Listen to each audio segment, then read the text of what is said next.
We're going to make some snowflakes and then do a crayon rubbing.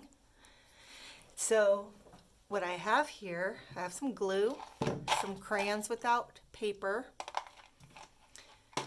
and I have a marker or pencil works. I have 2 pieces of paper, big paper, and then I have 2 pieces of origami paper, but you can use any kind of paper, you just need to make it into squares. So I'm going to show you how to make a quick snowflake. So I'm going to start with this paper. The first thing I do is I fold my paper in half. I hold it down, line up my corners and use my finger to press on it. Then I'm going to fold it into a square. Sometimes it gets stuck right here, so I take my finger like that and then hold it down and then I use the back end of my fingernail to really get it tight. And so now I've got my square piece paper. It is 4 sheets thick. And then I'm going to draw shapes. It can be any kind of shape you want, but you're going to make one shape on each edge. It has to go off the edge. So I'm actually going to come in a little bit from the corner and make a little mark, come in from the corner, make a little mark, and then I'm just going to make the shape that I want to make. I'm going to turn my paper, come in from the corner, make a little notch, come in from the corner, make a little notch. Maybe this is a triangle. Notice my 2 shapes are not touching. You don't want them too close or else it's going to fall apart. Come in from my corner, make a notch, come in from my corner, make a notch. Again, my 2 shapes are not touching and they go off the edge. And I do make them kind of big. Come in from my corner, make a notch, come in from my corner, make a notch. Maybe this one is a different kind of shape. Okay. Now, if you want the more advanced version, you're going to make a shape in each of these corners. So again, you don't want them too close to your shapes that you already have. You don't want anything in the middle. You're going to start in from the corner there, in from the corner there. See how they're not touching anything? And you can just make a shape there. Sometimes I'll take my finger and just trace my finger, or it can be a rectangle or square, or maybe it's a triangle. Okay, then while it's still folded, you're going to cut. So I have my scissors, and so I'm going to cut this triangle first. And I cut from the outside in, and if it's hanging on there, just pull it like a tooth.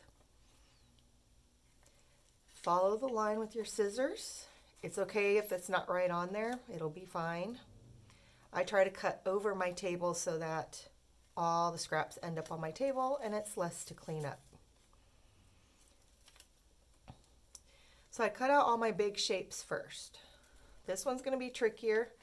Notice how I keep turning my paper.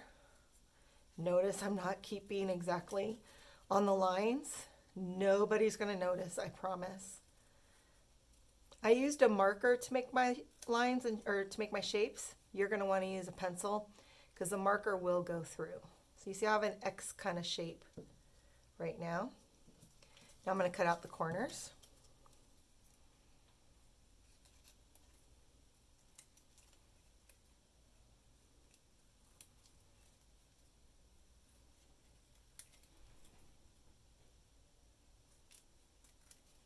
There we go. Move that off to the side. Then I say abracadabra, alakavlake, turn my paper into a beautiful snowflake. There. Now I'm going to make a crayon rubbing of this. I'm going to take one of my papers and put it on top. You can kind of see through it. Take one of my crayons and use the flat side and make a crayon rubbing. And there the image appears. So you're creating a texture. It looks like it's bumpy and textured, like the real object here. This is called visual texture, where it just looks like something.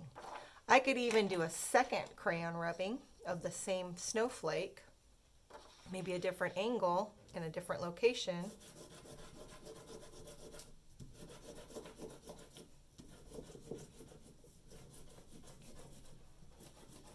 So you're actually going to end up making two pictures. See? So there's my crayon rubbing. Now when I'm ready, I just need to glue this down. This is the side that my marker was on.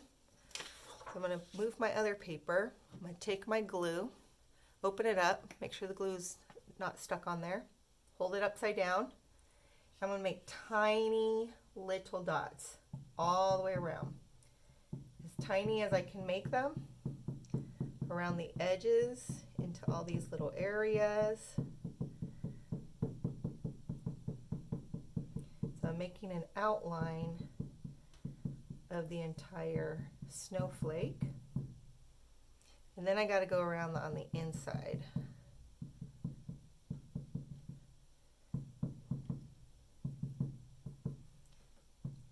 There. Okay. You don't want the glue dots to be very big.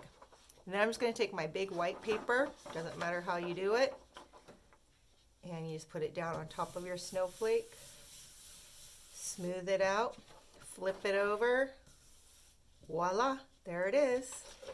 I could also do a crayon rubbing once it's glued down, but then I'm going to make a second snowflake and maybe add that on somehow, maybe make another crayon rubbing. Have fun!